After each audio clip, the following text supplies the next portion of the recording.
Welcome to an episode of Life Stories with Marty. I'm Marty here in Melbourne. You're going to enjoy this. Get your dancing shoes on. We have Louise DaCosta. Now, Louise is a Derry girl, beautiful Derry, and she's an actual international DJ, TV, radio presenter. She's got her own record label. So I'm just going to play a little bit and then we're going to cross over to Derry and hear it from the horse's mouth. You can read all the description at the front. Her new album, What's It All About? We'll see you on the other end.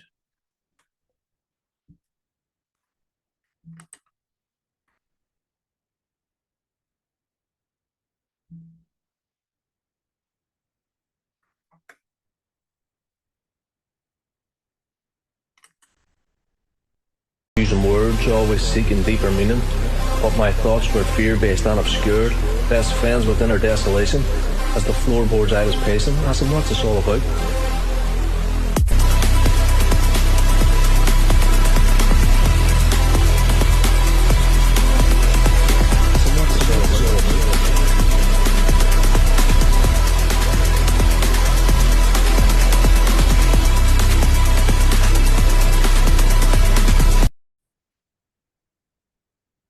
Louise, welcome to the show and thank you for coming on. Hello, Marty. Thank you. Good morning from here. Good afternoon. Good evening to you. Exactly. Good afternoon from here. And you're over in Derry, beautiful Derry. Lovely Derry. Yeah, proud Derry girl. Is that where you got the accent? Can you tell? No idea. I've been listening and we've just heard some of your music there at the start. I'm in awe of what you do. I think it's fantastic. I had a few hotels and lots of bands. I went to lots of bands in my hotel, like Aslan in Ireland, and different people that played in it. And I just love music. And then we used to have a function room which played a lot of what you play. Oh, right. Oh, I'll tell you what, I enjoyed that now. Yeah, it just went a bit late at night. We were licensed till 5 a.m. So. But a raving and misbehaving, Marty. Oh, no, I think I was the one. I think security kicked me out of my own pub one time. No. Yeah, it was. Yeah. Now, listen, Louise, just want to start off as we go into it. And the career that you've got is magnificent. I really admire what you do. Let's start off. Tell us a little bit about growing up in Derry, a little bit about your family, and then we'll dovetail into where what brought you and inspired you into your music. So I'm going to let you got the mic. Oh, are you sure about that now? Have you got all day? Well, shout out to my lovely family. So yeah, I was brought up in lovely Derry. As I say, very proud Derry woman, and I think it's the best place in the world, a wee slice of paradise, and the people are the best in the world. And even though obviously we've been through the troubles and various things, the city's got a wonderful heart and are incredibly supportive. I know people talk about Irish begrudgery, but it's actually not something I've experienced. I must say, wonderful support from the hometown crowd. So as my career will attest to, because I actually started DJing whenever I was still at school, and sneaking out. I was telling you this previously off air, sneaking out to play in nightclubs at like sort of 17. And it kind of went from strength to strength from there. And I kind of was in at the deep end very quickly because there was some really good nightclubs in there at the time, and they had like really big acts coming over, like Calvin Harris and Benassi, and so world-renowned DJs. So at 17, I was just in at the deep end playing with all like these big stars. But I thought I was a star anyway, so it didn't really matter. It didn't fizz me. But good guess. But so as you can see about my lovely family, instilled an awful lot of confidence in me, even though I was sneaking out to do it. But so I kind of went from there, and I ended up sort of, if anyone's listening, maybe from the old raver days, not that I was playing back then, this is like not that long ago, but Kellys Portrush, I don't know if you heard of Kellys Portrush. It was like yes. Oh yeah, so it was a really I ended up being the resident there for a couple of years, and then in various clubs in Donegal and in Derry, and a good friend of mine, Carl, owned I think it was the Northwest only LGBTQ venue. Ended up playing there, so I ended up taking up a lot of residencies across like clubs all over sort of the north and Donegal, and then it kind of just exploded from there, and I started touring all over Ireland, and then from there I ended up getting booked to play all over the world. So I ended up touring Southeast Asia and the Middle East and Europe and all over the place really. And it was completely organic. It just took a life of its own. And I think I was telling you before, I did go to university, I did complete my degree and tried to go away from music for a time, but it just pulled me back, and it's been the best thing ever. Thank God. Now, can I just rewind a little bit? Go back and tell us a bit about what it was like in school, as in when you grew up and what your family life, and you alluded there to the troubles in Derry. Did you see any, or how did it affect? I Not mean, we're really, not going because into political, but I'm just well, asking you that grew up there. but to be honest, like I was well, I was born in the 90s, so I missed a lot of obviously all the problems that were there. Obviously, there's problems there was problems with deprivation in Derry and locality, but as was the time across Northern Ireland.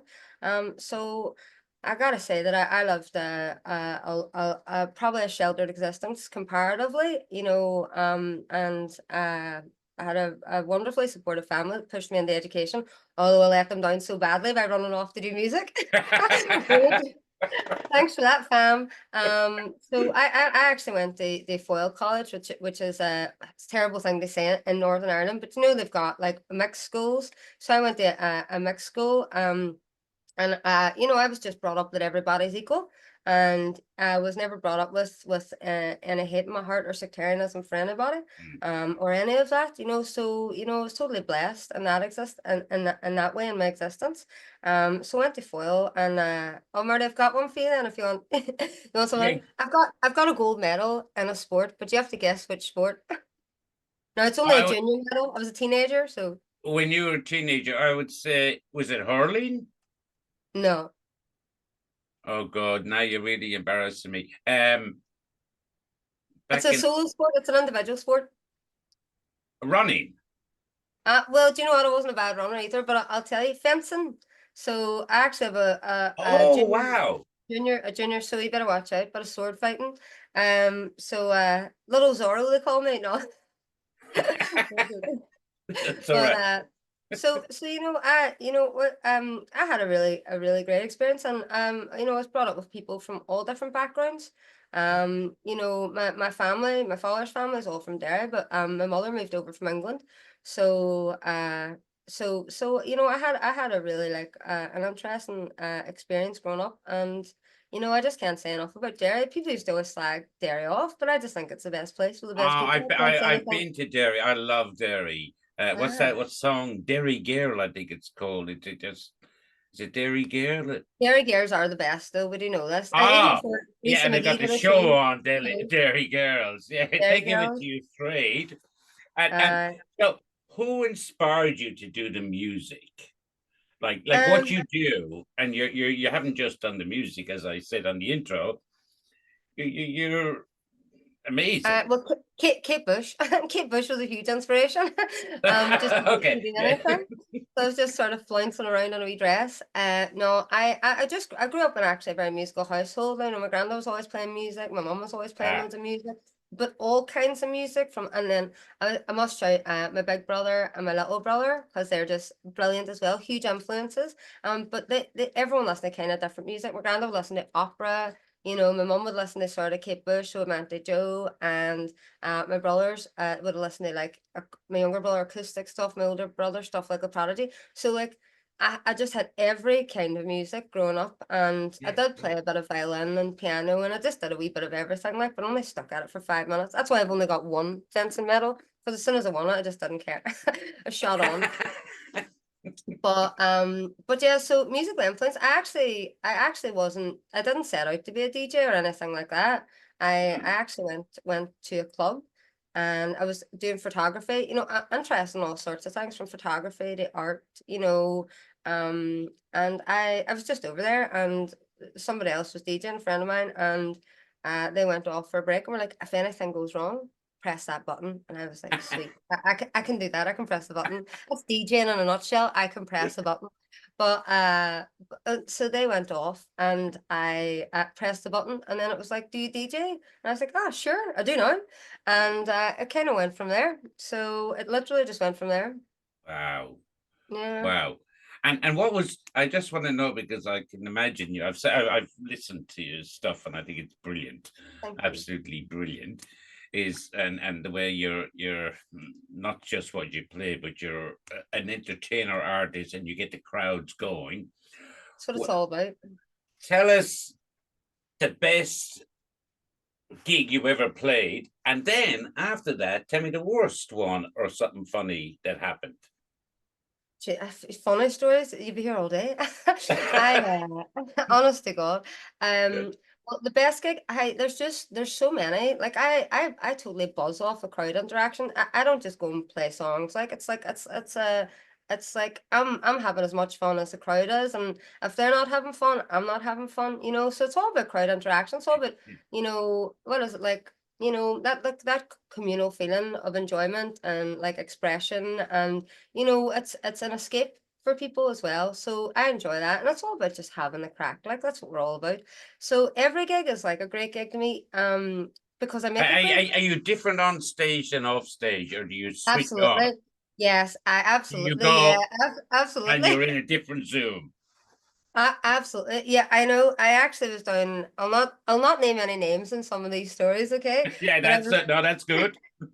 I was down at a gig one time, and I was meeting the promoter, and they were there with some of the other like big international DJs were there, and we were down for a big freshers song, and I was like, "Hi," you know, because we're all checking on the hotel, and they were like, "Who's that girl?" And I was like, "Hi," and they were like, "Are you Louise DaCosta?" And I was like, "Yeah," and they were like, "You look like a fucking school teacher," and I was like, "Funnily enough, I almost was," but on stage, quite different. I'm a bit of a live wire anyway, but on stage, I really come into myself. One of my friends actually says 3 songs in. It's always 3 songs, and then you've got them. You know, once you're in, then and that's you, and then you won't see me till afterwards. But I just love it. But in terms of worst gigs, I've had loads of ones where I went to, and people were like, "Make sure and check your writer." I just like expect that if I send someone the information, it's usually done. And I was on like maybe a 6-date tour, with like a 1-day break, and went to the hotel to check in. And uh my mum actually was like, did you just make sure the equipment's there? My mum rang me as usual. Hi mum. Did you make sure the equipment is there? And I said, Jesus, it'll be fine. I'm gonna go for something to eat, never worry about it. She says, just check, you've never been there before. And I was like, all right. And I went down and I was like, sound check, sure. Where's the decks? Decks? Nobody uses decks anymore. And I was like, well, I do, and it's in my writer. And they were like, well, we'll try and get a pair of decks. Couldn't get a pair of decks anywhere because it was like an hour before the show starts. So I brought an old laptop and like one old deck in the back of the car that I had for ages, and went on and managed to set this up. It was a sold out night, and I had to like sort of like, you know, it was like the Wizard of Oz, pulling the ropes and things, trying to get the night going. But it ended up a great night anyway. So, you know, if you're enthusiastic and positive and you can somehow pull it together against all And technical you difficulties. improvise very good. Improvisation, yeah. Yeah. But Marty, I gotta tell you, the whole funny story about that was when I went in, the guy that was supposed to help me with the sound check was dressed as a priest. Believe it or not. And I was like, is he a priest? And he was like, no, I'm going to a costume party. And I was like, right, okay, it was just the strangest gig, but it ended up well. So Oh, that's so brilliant. mm. That's brilliant. So, but I can't say anything's ever been really bad, you know, and like obviously going away and playing like all the fabulous clubs out in Asia and the Middle East, and it's really like glamorous or whatever. No, nothing beats a home crowd. Nothing beats a I home know. crowd. And you were saying like even when you traveled, I've seen, well, people can see it on your description at the front, but you met a lot of Irish people in different going Everywhere. across. Did that make you feel comfortable, or were you know? Always, yeah. Actually, like you know yourself, well, you're in Melbourne. There's Irish people everywhere, isn't there? But Oh God. even going to like Qatar and like Malaysia and like all these places where you don't expect to have a huge Irish contingent, you'd meet some boy like from down the road in Donegal, just like 5 miles from my house, and he'd come over and buy you a pint. I was like, great to see you. How's your mother? you know. So yeah, you get great support from all Irish people out everywhere. But yeah, there was even a show I did out in Doha a couple of years ago, and I was thinking, God, I don't know anyone in Doha. And then I met the son of a club owner I used to play for. And we came out and we spent all the time together out there, so it was wonderful. Yeah, it's like over here in Australia when I had the pub, you start talking, and it was an Irish pub, English, and you got lots everywhere, Northern Ireland, everything. And they came in, and the first thing they go is, so you say, they go, how long are you over? Where are you from? And then when you say where you're from, or even if you say Ireland, they go, do you know such and such? Always, And you always. how would I know that? Tribal mentality. Like you're always like five people from every person in Ireland. You always know someone that knows someone, isn't it? Yeah, it's especially with the internet now, it's a very small world. Yeah. Yeah. So tell me more about this the label. While you started up your own music one, and I know you've done radio presenter and obviously your DJ, which we're going to play some stuff and a few photographs Oh, at the thank end. you. But tell me a little bit more, because I'm fascinated with your career and you're so young. It's Thank you. Thank you for mentioning that. that's I $10 know, thank you you. owe me now. I know. Yeah, There's that fiver. there you go. Um, Yeah. but yeah, well, basically, I don't know how much people know about the music industry, but it's an incredibly male dominated and increasingly so male dominated. Even though it's been democratized by technology, I'm just sitting in my own wee sort of studio space here, and I've access to everything now because it's been made easier because of that. But there's a Yeah. lot of barriers, and it is undoubtedly a boys' club. Um, but I just don't really care about things like that. I just get on with what I'm doing. I let people do whatever they're doing. But there's a huge misogynistic undertone. I actually wrote an article for some UK papers some years ago saying about this, and it was sort of deemed about it was a bit much, but it was all proven to be correct. So only 2% of producers in the music industry are women. And I can't say I've had any problems working with my labels or anything else like that. And it's in no sexist way for me. But if there's like 10 men in a room and you're the only girl, it just makes it maybe not the easiest situation, especially if you're young. And I was only in my early 20s. No problems with anyone ever. But you definitely didn't get taken quite as seriously as perhaps I should have been. But sure, that's the way it goes. And then you learn and you grow and you go and do it yourself. And that's what I would tell people. Be as autonomous as possible, because then you can control your own output. You can control, if you're using someone else or if you're working with other people, they can be a conduit for your thing, but that becomes a prison and you don't get what you're actually trying to do. You're not getting the essence of what you're trying to do. It's coming through someone else. That's great when you're learning and you need that assistance, no problem. But I would say you have to do as much as possible yourself, because then you're in charge of your own ideas and your own vision and your own success, and you own everything yourself. It's so important. So I work with loads of labels, and shout out to all of them. They were all great helps at the time. But when you're working with other people, particularly some of the bigger labels, you don't have any control about when your release is going out. You don't control the artwork. You don't control anything, and if they decide to shelve it for a year, there's nothing you can do, and you're sitting waiting. So and then also, there was a song I put out years ago that actually did quite well, made a lot of money, and I got my check back, and it was like 1% of what the song had made, and I was like, What was no, it? What was the name of the song? oh, I can't tell you that because I'll drop them in it, and I'm not trying to drop No, anybody. no, no, no, no. Okay, okay. I've got it Uh, already anyway. No, I'm I'm just, joking. I'll tell you off air, and Okay. it's no harm to people because that's just the way the music industry is set up. If it had been Sony, it would have been like that as well. So that's okay. That's the way it's set up, and that's how you learn. That's how they make their money, and that's how Yeah. they learn. But it's Yeah. it's not the what I would be interested in, because I like to keep doing things and moving forward and moving forward, and I just found that it left you kind of in a stagnant spot. So after working with loads of labels who were all great, thanks very much for the opportunity, guys. It helped me get to where I am today.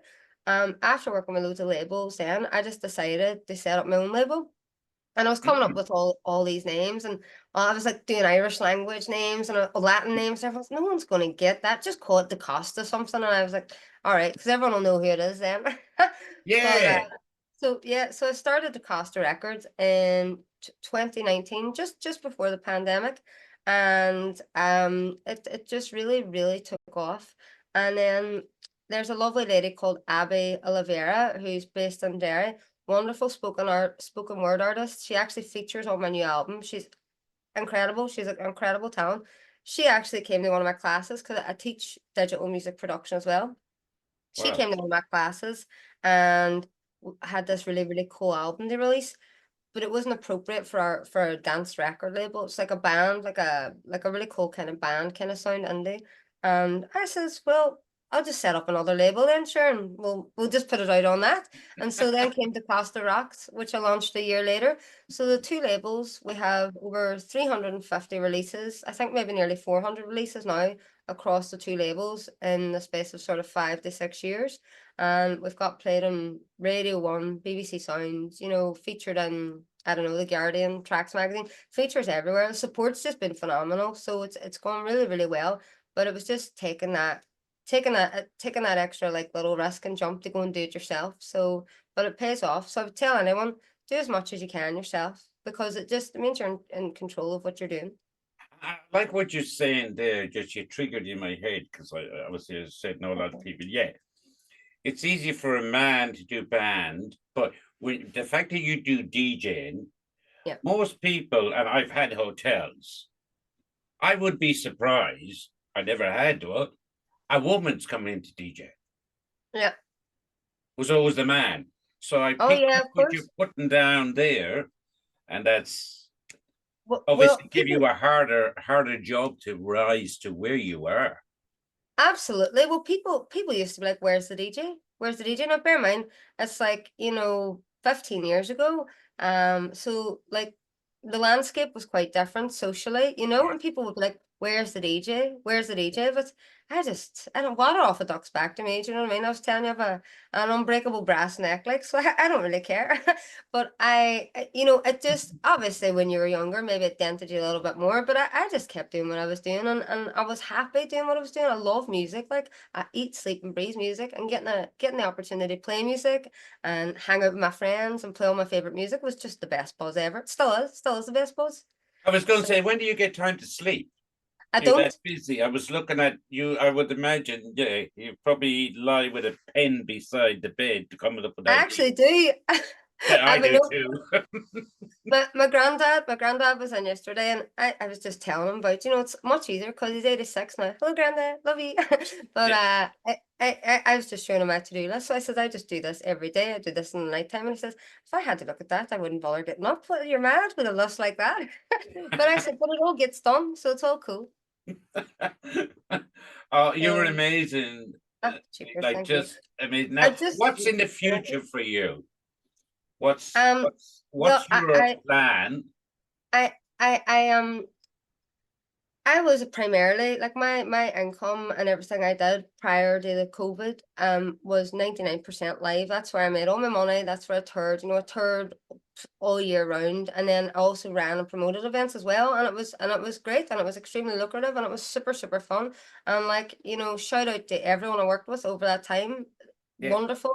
The clubs in Ireland, the clubs out in the East, the clubs in the Middle East, phenomenal. And the UK and Europe and everywhere else. I had a wonderful time. But when COVID happened, it absolutely, as you can imagine, flattened the industry, and it really hasn't come back in the same way. I ran a pile of nights last year. I run label parties as well, to give other people a platform. I ran a pile of nights last year, and it was great. But and we set 4 sellouts, and we did a big Christmas show, and we did the New Year's Eve party for the BBC, so live broadcast for BBC, BBC Northern Ireland. So that was all great. But this year, I've been doing. Last year I did some small films. I did some stuff for Queens. I did 3 independent films. But I've been trying to move into film and television. Do write music for that, because I'll probably try and flick this camera around to show you my setup. But I just write music like every day. I do write something, at least one track every day. So I've been moving into film and television, and I've just got I've written music for a Bafta Award winning BBC TV show that's coming out at the end of this month, and I've done 2 new films, and I have another small TV project and some ads coming up as well. So I've kind of moved into that as opposed to just doing live stuff, and it's brilliant. So that's kind of where my direction is going at the moment, writing for TV and film. And I've done a few adverts and done some stuff for American Airlines as well. So glorified jingle writer at this stage. That's what I just said. Is you didn't get much sleep, but I love that you're so creative. I'm sure your mum and your family are so proud, and tell me something is what do you want to achieve at the end of, like, as I don't mean the end of your life now. I know, sorry, I had time to go for that. Yeah. Give me a rope. What's that? What's you've achieved already, and you're very modest. What's your goal? Marty, you must be the only person ever to call me modest. I'll be wearing that little badge. Oh, okay, well, I take it back. Yeah, okay. No. Thank you.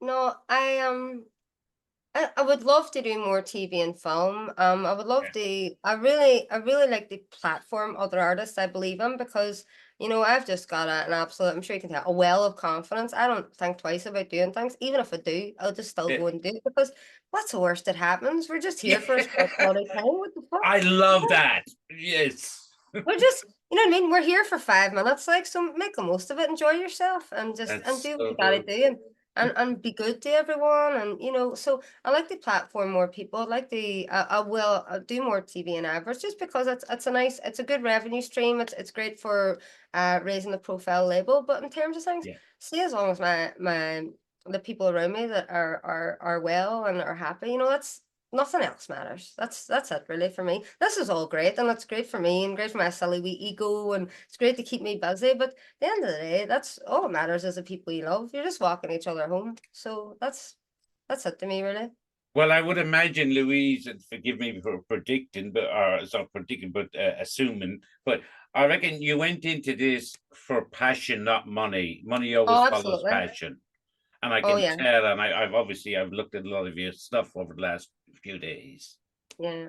Oh, absolutely. Yeah. It's bursting out of me. Like, if I didn't do this, so I would go mad.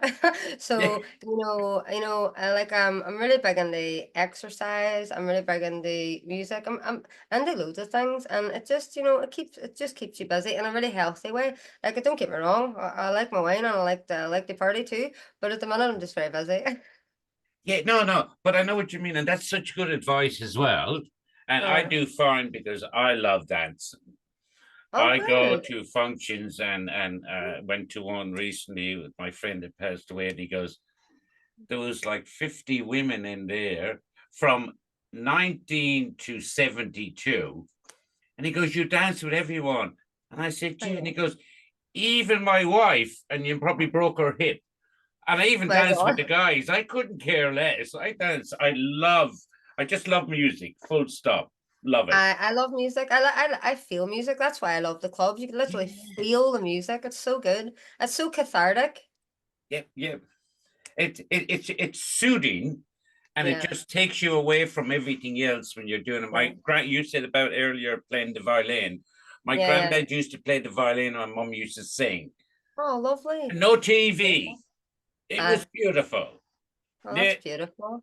Yeah, that's they never let us put the TV on. If you put a TV on, it means you're not social. Yeah. Very true. Very true. We wouldn't have the TV on until it was the news. And when you were a kid, you would have been outdoors playing all the time, wouldn't you? I lived on the beach half the time. We always went away. But see, when you say that, people think, oh, the beach is literally like 10 minutes from where I live. So it's Donegal is like the most beautiful place in the world. Like, I love Derry, but to go and sit on the beach in Donegal, and like I went down and recorded like soundscapes, like the waves and stuff down at like my favorite beach, and sampled that in songs. But beyond the scenery and being outdoors, I'm a real history buff, like and one thing people don't realize, if you ask me what I might do before then, I might end up doing history tours, because there's so much tangible history, just like literally all around us. And I'm talking like, medieval, ancient, mythological, all that kind of stuff. I was actually took a friend of mine, was over staying in Derry, and I was like, I'm sort of half an hour driving around. You can go and see St. Mary's Cross, which is like, I think, 1200 years old. You can go and see the grave of the Prince of Inishowen. He died in 465. Owen McNeil, and he was son or grandson of Niall of the Nine Hostages, and he died in 465 of a broken heart when his brother was murdered. And you can go and actually see that. It's in a little townland called Ishkaheen, just outside Muff, which is just outside Derry. And you can go and see that. Ishkaheen, I think it's pretty water, beautiful water. But you can go and see these things. Like, your history is all around you. You know, it's like, it would be hard not to be creative when you can like see and touch all you know, the wonder of life sort of around you like that. And you know, obviously Greening of Gaelic as well. You know, Greening, it's just like, that's literally 5 minutes outside Derry, if even. And you know, that's in mythological terms, that's where the king of the gods' son's buried under, and it's supposed to be the sun goddess's temple. But in real life terms, it was the seat of power for the McNeils, or then the O'Neills. So you know, there's so much to be like in wonder of and in awe of all around you. And you mentioned Donegal. I love Donegal, and we had our friend on, my friend from Donegal, and his singer Daniel O'Donnell. Oh, we love Daniel. Daniel's absolutely beautiful. Brilliant. He's such a credit to Donegal too. He's such a great man. He's got a really good heart. Aye. Yeah, when he came on the show, I said, I know you, Daniel. He was introduced over here on Sydney Radio, and I said, I know you. And he goes, well, in 1984, I said, remember Scottish Bank? I said, you were going out with a girl there, and I was going out with a friend, and I used to go to Holy Club. He goes, oh, you were the loudmouth all the time. I said, that's me. Well, well, that's I'm sure it was a backhanded Donegal compliment, will we say? But oh no, absolutely no. It's a good man. I talked to Daniel. Yeah. Well, I'm privileged to be on the same podcast as him. Daniel's great, and he's a great ambassador for Ireland. Oh, and he's just a lovely man. Do you know what I mean? He's just a genuine, and like yourself.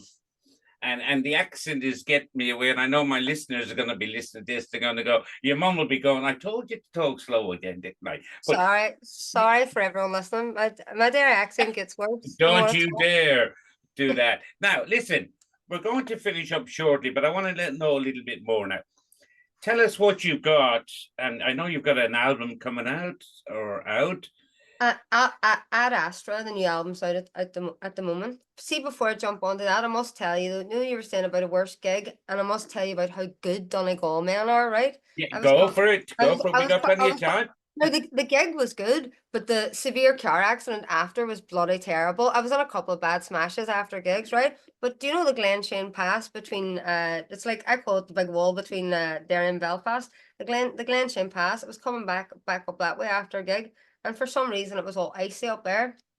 We were on a too fast a car, rear wheel drive, I'll say no more, and off the Glenshane Pass, which is, if anyone knows where that is, you might put a picture of it, went off that, and only by like the good man upstairs himself, went off the side. The car got caught in the barbed wire, and it was like hanging off over the edge, and so the two front wheels were hanging off. I was fine, like I was I'm like, everything's grand, don't worry about it. But I wasn't driving, thank God. The driver, you were grand. I'm hanging off a cliff, but I'm fine. Like, don't worry, it'll be fine. But the driver was really, really stressed out, as you'd imagine. Also because it was their car. So I was like, oh, it'll be okay, don't worry. So we had to like climb out the windows and then climb up this fence.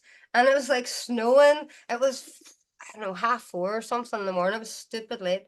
And lo and behold, what pulls up? A van with two Donegal men in it. And not only did they put us into the van, we got a heat, give us a cup of tea, and then pulled the car out and over. So, well, God bless them. I tried to get in touch with them to like say thanks, and I never was able to find out who they were. They'll hear you now on the show. If you hear me now, if anyone knows them, if anyone knows them, there's like 2 tickets and a big bottle of wine there for you boys. But they pulled us out. Otherwise, we might have like froze to death on top of the Glenshane, or you know, went over the side. It will be a long way from emergency services, and you probably didn't have reception. the reception up there is actually terrible, but they managed to get in contact with a recovery vehicle, and then the recovery vehicle managed to get in touch with something. So it ended up okay. Like, but it was a bit hairy. But I was dressed in my usual like my stage clothes. So I was wearing like a really cool like glitter ball dress, and I was like having to climb up this barbed wire fence at sort of 4:30 in the morning. And I was like, what are we going to do? This is a nightmare, because we couldn't even get into the car to stay warm. And like 2 minutes later, two angels from Donegal. There you go. Isn't it? That's it. That is a brilliant story. You're nearly making me choking there laughing at that, because I can imagine. I keep taking the car over the cliff, and So it was like Jurassic Park. Do you know when the car's hanging over? And I was like, is this actually happening? Loads of times I'm like, is this actually happening? Just radical acceptance. It is happening. Let's just deal with it. And just climb up the barbed wire fence. I suppose I could still have a scar in that arm there, but we were grand. oh my God, Louise! Now give me another couple of stories, because I know my listeners are going to be annoyed if I end the show, because you're a character. Yeah. Give me some story. I don't care what they are. It's yours. Well, the microphone is yours. Open floor. Well, I was down as usual, and I always take someone with me to a gig as well, just so you've got, well, you know, someone to do photographs, or just to keep an eye on things, because like it's hard work traveling yourself. And God bless my poor tortured brother, she had to take me everywhere for a while, but I always had someone to go with me, and I took a booking anywhere when I was younger. I did not care where it was. It could have been the devil's backyard, and I was there. I was going to play. Thanks for booking me. I'm so excited. Do you want to hear my music? And they arrived at this club, and the guy picked us up, and he was like, "Look, if anything happens tonight, just hide in the DJ box, okay? Don't come out of the DJ box until we come and get you." And I was like, strange thing to say, but okay, I'll listen to you. And he goes, "This is where I got stabbed last weekend." And I was like, right. My friend was like, why the F did you take this booking? What are you doing? I said, they paid me good money. I'm happy to be here. Like, they wanted me to come and play. I'm going to play. And we went into the nightclub, and the only way I can describe it is it looked like an old swimming pool from the 1970s. I don't know what it was. It was not a nightclub, like. And then there was a little bit of a scuffle, and then it was hide in the DJ box until we break up this fight, and one of the bouncers has not turned up. So it was a wee bit of a hairy night, but it still ended up grand. You know what I mean? It always ends up grand, and I didn't get stabbed. So a win is a win. Oh my God. I hope one day I get to see one of your shows. They're not all like that, by the way. They're usually lovely. This was like whenever I was like 23, and I No, I think we know that. You're not trying to say, oh, don't come to mind, there might be a stabbing. No. I didn't actually check the venue out. Like they didn't even seem to have a Facebook page, which probably should have been an indicator that it wasn't a proper nightclub. However, I was just glad to go and get playing. But I was going to say, when you're younger, you're happy to take a job and get a gig to get yourself. You're just happy to go and play anywhere, like. But I must say, some of them were amazing, and like some of the best ones. I just tell you before I chat the head off you was like played out in Marini's in Kuala Lumpur, which I think is on the 57th floor on Merdeka Eve, which is their Independence Day. And you know the Petronas Towers, it just like is right beside that. So we were able to like watch all the fireworks going off for their Independence Day. Phenomenal evening. And anyone that knows their DJ stuff, we were there with Felix the House Cat, who's a really, really big DJ from back in the day. Yeah. So like there's some fantastic experiences and some crazy ones, but the majority of it is sweet. They're always cool in the end. Well, as I said to you earlier, Louise, is I'm picking up everything you're putting down. I can imagine it almost in my head. And with bands, and I had, I don't know if you know the Irish band Aslan. Of course, yeah. I had them at my hotel in Port Melbourne. Amazing. And it's funny, they would come as guests, they turn up in a limousine, we cut off the lounge room. Lovely. For them, the restaurant, for them, and they came in, and they were supposed to, they said, we're just coming in for an hour. And Christy, he ended up on the phone with my mother in Ireland because she loved them. And he was on the phone for 14 minutes, and it ended up at 7 o'clock in the morning. They were all still asleep on the floor, and they were jamming and just singing. And even if you didn't, the bar staff were singing, and it was so cool. And I've experienced that with a lot of bands and DJs. I think it's a lovely community environment. It is, it is. Everyone tends to be on a very similar wavelength. No, the authentic ones anyway all tend to be on quite a similar wavelength. It's a good sense of community. Yeah, yeah. Look after. So listen, we're going to have to finish up, but I want you, especially, and I don't use the word in, as a female, like we were talking about, give some advice, because I've got a step daughter. That's right. I can't keep up with them. When the kids ring, I go, "Which one are you?" And is give them advice. She does DJ and she plays drum. Does she? And the way you speak is amazing. So give some advice to young people, but specifically aiming at the women, as we were talking about. Well, what I would say is, you know, control as much of it as you can yourself. You know, get a wee idea of what you're about, what you want to play. I mean, I do all sorts of things, but you know, it's easier to sell, you know, a set or a package, um, if if people know what they're buying. You know, a lot of the times I turned up for things, people just booked me as a name and they didn't really know what I was going to play. Or, you know, I actually got booked for a techno festival one time and I didn't have much techno with me. So, you know what you're going to do first, and that'll make it easier for you for a start. Learn as much as you can yourself. You know, compared to whenever I was starting out, the resources on the internet are phenomenal. And also, if you've any questions, hit me up. I'm always there for anybody listening. I'm more than happy to give any advice that I can about either the music industry or DJing or any of that kind of stuff. But know what you're about. There's so much you can learn online now. There's free resources available, and just be confident in what you're doing, and practice, and get your confidence up about it. But also, just like I was saying about going to gigs like that, just go, just go for it. You don't have anything to lose, and sometimes it'll not be great, and sometimes it won't work out just the way you expected, but the next one will be better. And you just keep going and going, and over time you don't even notice. You know, it's a compound trajectory. You know, you do this and it takes you up, and you do this and it takes you up. So I would just keep progressing, and if you're passionate about it, you can't lose, because you're doing what you love. That's what I would say. Louise, you're amazing. Now, when are you going to bring out a book? I was going to say I must get a signed copy of your book when it's coming out. I don't know about a book now, but my new album's out, so I have to give that a plug. Otherwise, I'll get shot. You have to, but you're amazing the way you talk. I really, thank you. I really admire what you're saying, and I know it's inspirational for other people. I've learned so much, and I spoke to you before this, but you're up and go. I call it women power. You inspire anyone to do it, and I'm going to wish you. I'm going to finish off with some photographs and some of your music. And can I give my wee album a wee plug, Marty? Just my new album. No, go for it. Go for it. My new album, Ad Astra, is out now on all platforms, and it features some of the finest spoken word artists on the island of Ireland. So we've got Frank Rafferty, Abby Lavera, Gavin McFadden, George Hutton, Grace Day, and Mairead Carroll, and never mind me as well, but check them out. They're phenomenal artists, and they really deserve a shout as well. And also, you'll see the title track of the album on a new show. It should be in Australia as well. I'm pretty sure it is, on BBC One at the end of the month. So thank you, and thank you so much, Marty. I really appreciate you. No, we'll make sure we put that up, and we'll put up on the description at the front the connections of people.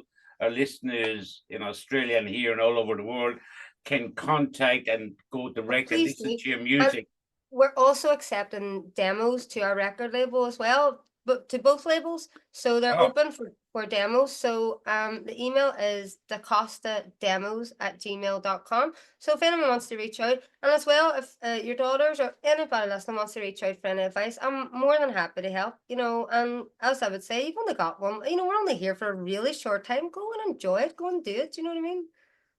You're absolutely amazing. I could talk to you for 2 or 3 hours. If I could cancel my next podcast, I wouldn't continue and do a double one.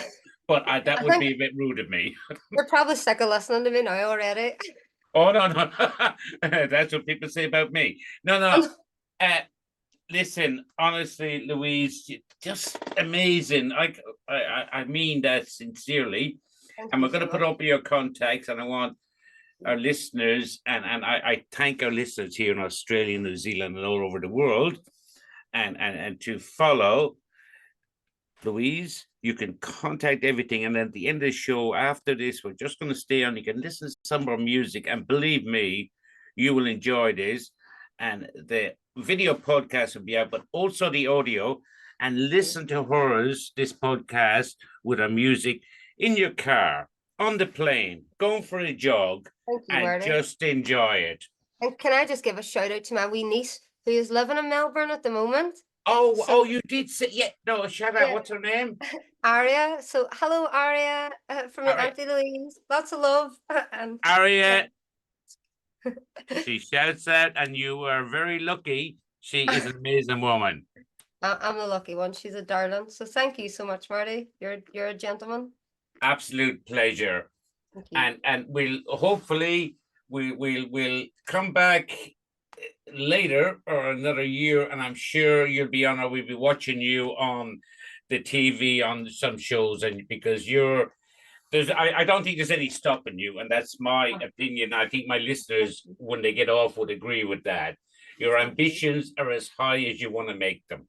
Well, thank you very much, Marty. That's very kind of you. Thank you.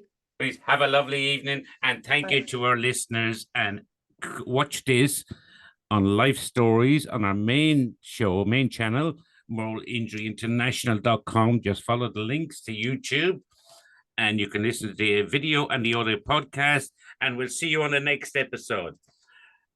Good night, Louise, and thank you. Thank you. Bye now. A pleasure.